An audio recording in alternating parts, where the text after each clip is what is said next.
Roger Federer, bonsoir. Bonsoir. Cette interview a lieu en marge du match pour l'Afrique. Vous aidez plus de 280 000 enfants en Afrique, en Suisse. C'est devenu une part importante de votre vie. Bien sûr, ça fait 11 ans que j'ai une fondation. Alors forcément, j'ai beaucoup appris au début. C'était ça l'idée aussi, d'apprendre pendant que je joue au tennis, comment créer une fondation, les règles qu'il faut suivre. Et au fur et à mesure, on commence à grandir, on commence à faire plus d'argent, comment on le distribue, comment on choisit les projets. Et aujourd'hui, on est ici, match d'Afrique numéro 3 contre Andy Murray. On va faire peut-être un bénéfice de 1,5 à 2 millions de francs suisses. Alors c'est quand même quelque chose qui est devenu assez énorme maintenant.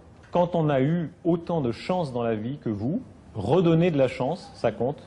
Oui, pour moi c'est très important. Comme je voyage beaucoup, c'est vrai, je voyage dans les meilleurs endroits du monde entier, mais en même temps, je vois quand même des situations un peu plus difficiles, surtout quand j'étais plus jeune aussi avec mes parents, quand j'étais en vacances en Afrique du Sud, forcément, d'où est ma mère. Ça m'a beaucoup touché et quand j'ai commencé à avoir un peu de succès sur le circuit, j'ai dit, on s'est dit, on peut redonner quelque chose, un peu de la chance que nous on a eue, c'est vrai. Vous faites rire les enfants. Je voyais quand vous jouez avec la banane pour faire rire les gosses, etc. C'est vrai. Là, il y a un contact. Pour moi. Et en plus, maintenant, je suis parent. Alors, je sais plus simple comment faire rigoler les enfants. Alors, oui, c'est quelque chose que peut-être au début, j'avais un peu de compréhension vers les enfants tout au début parce que j'avais pas vraiment encore l'expérience. Mais aujourd'hui, c'est les meilleurs moments quand je passe le temps avec les enfants, dans la fondation ou dans ma vie privée.